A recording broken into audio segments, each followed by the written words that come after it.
इस वीडियो में हम आपसे अब डिस्कस करेंगे मोनोपोलिस्टिक कंपटीशन के बारे में। तो मोनोपोलिस्टिक कंपटीशन क्या होता है, इसके फीचर्स क्या हैं, किस तरीके से फर्म का इक्विलिब्रियम होता है मोनोपोली में, डिटेल में हम समझने वाले हैं। तो ये जो वीडियो है ये UGC net, PGT economics, assistant professor के एग्जाम, यूपीएससी, तमाम जगह ये वीडियो यूज होती है और आपको हमारे एप्लीकेशन के माध्यम से जो महाविद्या इकोनॉमिक्स स्कूल है वो सारे के सारे कोर्सेज मिल जाएंगे जिसमें आपको डिटेल में सब कुछ समझाया हुआ है। शुरू से बोलते हैं।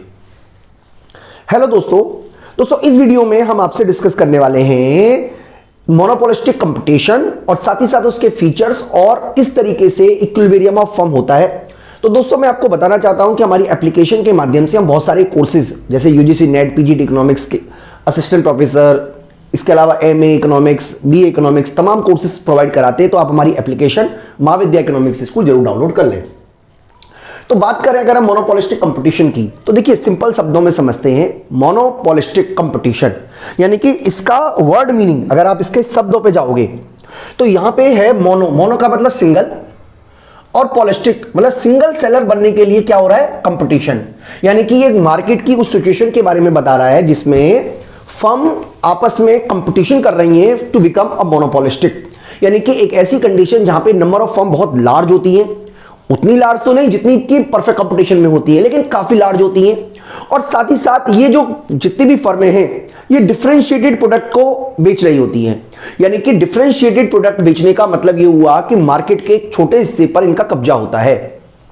देखिए कुछ लोग तो ऐसे होंगे जो लक्स साबुन से नहाएंगे ही नहाएंगे, कुछ ऐसे होंगे जो गोदरेज या लाइफबॉय यूज करेंगे, कुछ ऐसे होंगे जो डब को ही नहाएंगे, क्योंकि हर प्रोडक्ट, साबुन तो साबुन है भाई, हर किसी का नाम साबुन है, सभी साबुन एक ही वादा करते हैं। कोई वादा कर रहा है कि आपको सुंदर बना देगा, कोई वादा कर रहा है कि आपके जो 99.99% जो कीटाणु है शरीर में जो फैल जाते हैं उनको मार देगा, लेकिन अल्टीमेटली है तो सारे के साबुन ही साबुन।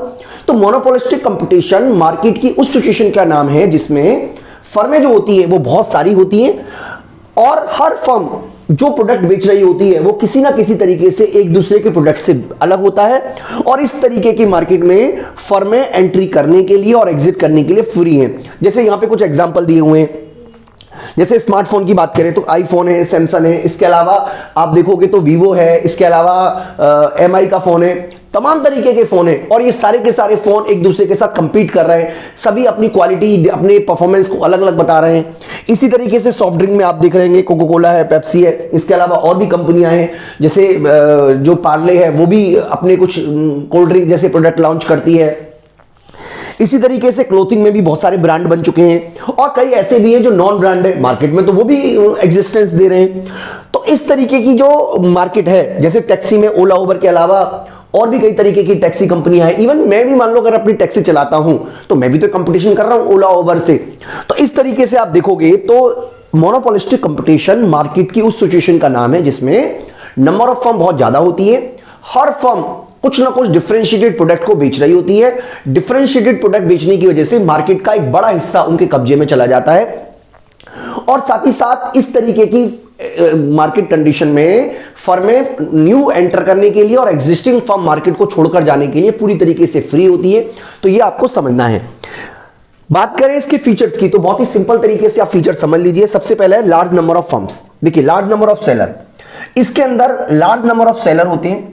इसका मतलब यह हुआ कि एक सिंगल सेलर अपने मार्केट, एक सिंगल सेलर का जो मार्केट सप्लाई है, मार्केट सप्लाई में कंट्रीब्यूशन जो होता है वो सिग्निफिकेंट तो होता है लेकिन बहुत ज्यादा नहीं है, बहुत कम नहीं होता, बहुत ज्यादा नहीं होता।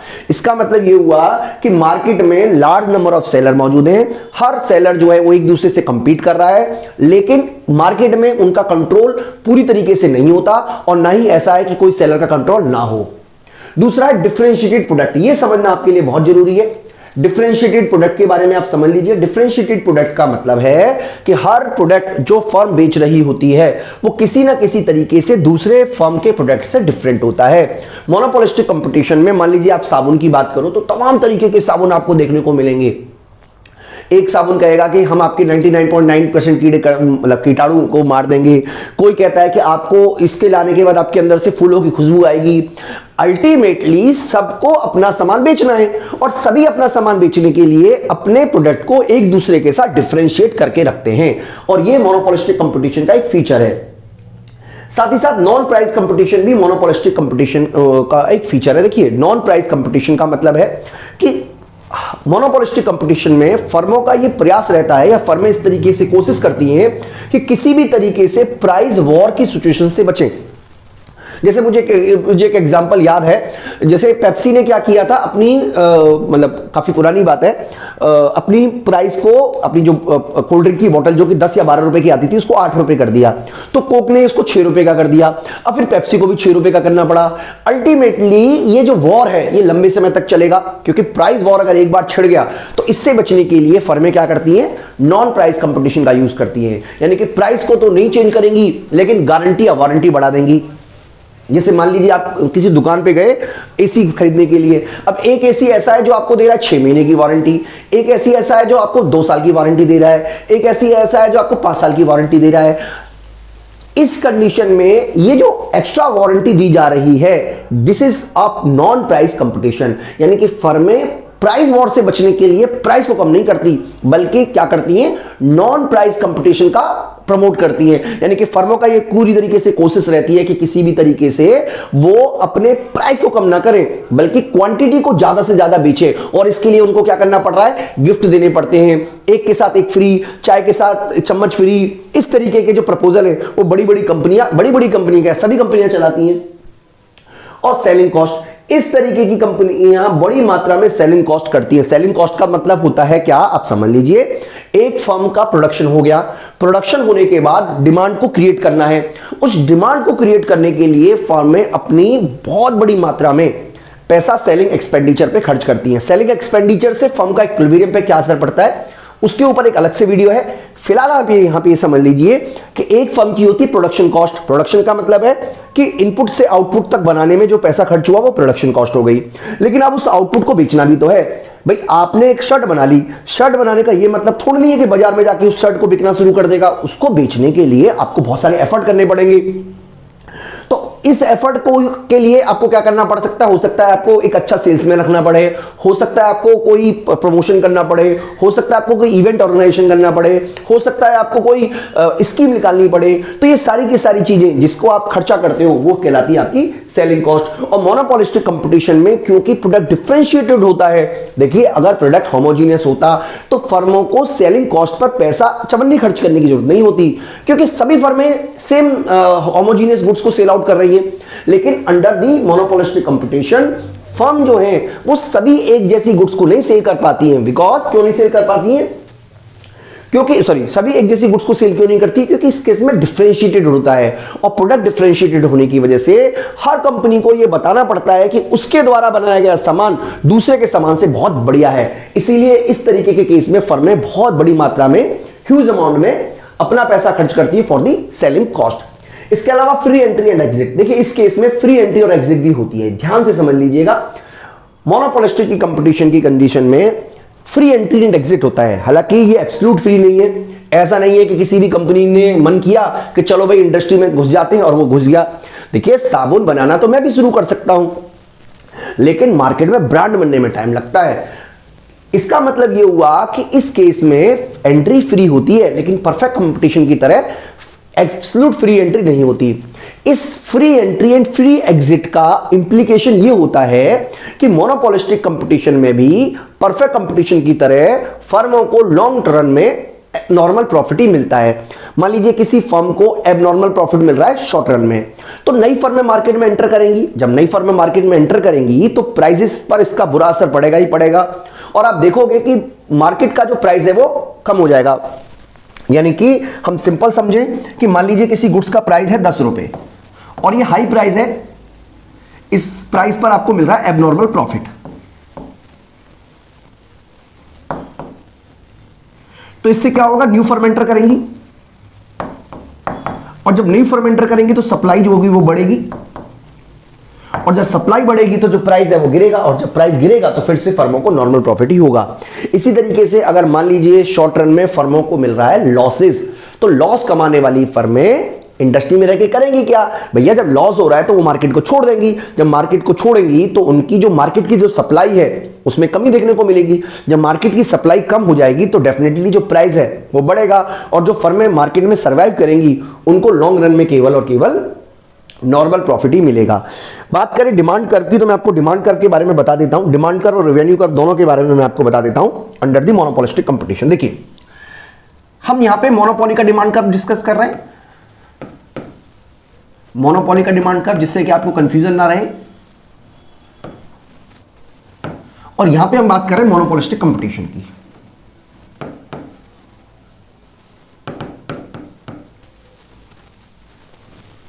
मोनोपोलिस्टिक कंपटीशन की देखिए मोनोपोली के केस में डिमांड कर्व डाउनवर्ड होता है, डिमांड कर्व कैसा होता है, डाउनवर्ड होता है। और मोनोपोलिस्टिक कंपटीशन के केस में भी डिमांड कर्व डाउनवर्ड होता है।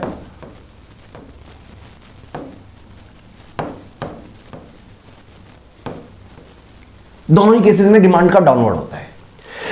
डिमांड का डाउनवर्ड होने का मतलब है कि अगर कोई भी फर्म, चाहे वो मोनोपोली हो चाहे वो मोनोपोलिस्टिक हो, हाई प्राइस चार्ज करती है, हाई प्राइस चार्ज करती है, तो उसकी जो डिमांड है कम हो जाएगी, यही इसका मतलब है। और अगर वो चाहती है मोर डिमांड, तो उसको क्या करना, चार्ज करना पड़ेगा लेस प्राइस। लेकिन मोनोपोलिस्टिक कंपटीशन में गुड्स का कोई भी क्लोज सब्स्टिट्यूट नहीं होता, नो क्लोज सब्स्टिट्यूट।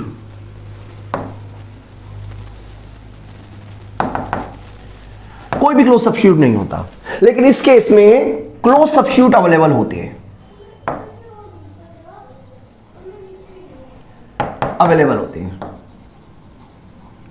ठीक है जी, अवेलेबल होते हैं। इसका मतलब यह हुआ कि इस केस में क्लोज सब्स्टिट्यूट अवेलेबल नहीं होते, इस केस में क्लोज सब्स्टिट्यूट अवेलेबल होते हैं। जब क्लोज सब्स्टिट्यूट अवेलेबल नहीं होगा तो जितना प्राइस में चेंज होगा, परसेंटेज चेंज इन प्राइस जो होगा,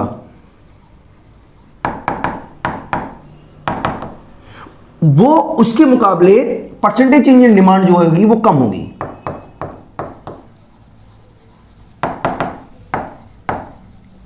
जबकि यहां पे क्या होगा कि अगर प्राइस में परसेंटेज चेंज जो प्राइस होगा उसके मुकाबले परसेंटेज चेंज इन डिमांड ज्यादा होगी। अब देखिए मैं आपको एक एग्जांपल से समझाता हूं। हम मान लेते हैं कि केवल और केवल एक ही कंपनी है जो आप कह सकते हो डिजिटल, मतलब एक तरीके से डीटीएच सर्विस दे रही है। मान लीजिए टाटा स्काई है, हम मान लेते हैं टाटा स्काई है, टाटा स्काई ओनली है जो डीटीएच सर्विस देती है, डायरेक्ट टू होम सर्विसेज दे रही है, और कोई तरीका नहीं है आपके पास टीवी देखने का। एग्जांपल के लिए मान लेते हैं। अब अगर मान लीजिए ये प्राइस को राइज करती है, मान लीजिए प्राइस को राइज करती है, तो आपके पास तो कोई विकल्प नहीं है, इसीलिए मजबूरी में आपको टाटा स्काई के पास बने रहना पड़ेगा। अब हो सकता है कि 1-2% लोग जो है वो छोड़ दें, भाई जो सरवाइव नहीं कर पाएगा, जो पे ही नहीं कर सकता वो छोड़ देगा, या हो सकता है कि बहुत कम टीवी देखते हो वो छोड़ देंगे। लेकिन अगर सिंगल सेलर है तो वो डेफिनेटली ज्यादा डिमांड पर असर नहीं पड़ेगा, जिसकी वजह से इस केस में जो डिमांड कर्व बनेगा वो लेस इलास्टिक बनेगा, ऐसा डिमांड कर्व लेस इलास्टिक बनेगा। जबकि अगर हम बात करें मोनोपोलिस्टिक मार्केट कंडीशन में, तो मोनोपोलिस्टिक की कंडीशन में जो क्लोज सब्स्टिट्यूट है वो अवेलेबल होती है। जैसे मान लीजिए टाटा स्काई है, तो टाटा स्काई के अलावा डिश टीवी भी है, डिश टीवी के अलावा जो लोकल केबल है वो भी अवेलेबल है, जिसकी वजह से इस कंडीशन में जो डिमांड कर्व आप बनाओगे वो डिमांड कर्व इस तरीके का बनेगा, मोर इलास्टिक। इसका मतलब ये हुआ कि इस केस में प्राइस में जितना चेंज होगा, मान लीजिए प्राइस 10 रुपए है या 100 रुपए मान लेते हैं, क्वांटिटी 100 है, प्राइस अगर बढ़कर 120 हो जाती है तो जो डिमांड है इट विल बी 50%। यानी कि आप यहां पे देखिए, यहां पे प्राइस में जो चेंज हुआ है वो ऑलरेडी 20% चेंज हुआ है, जबकि डिमांड में जो चेंज हुआ है वो 50% हुआ है।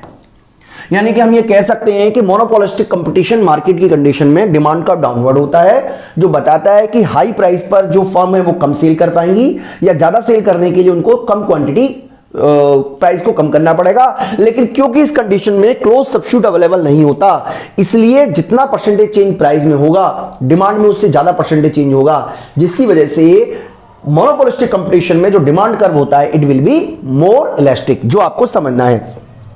साथ ही साथ रेवेन्यू कर्व की हम बात कर देते हैं। रेवेन्यू कर्व किस तरीके का होता है वो भी आप एक बार समझ लीजिए, क्योंकि रेवेन्यू कर्व की जरूरत आपको आगे पड़ेगी। मान लीजिए क्वांटिटी हम बात करें तो हम ऑलरेडी समझ चुके हैं कि ज्यादा क्वांटिटी के लिए आपको क्या करना पड़ेगा, प्राइस को कम करना पड़ेगा। प्राइस या ARA की बात होती है।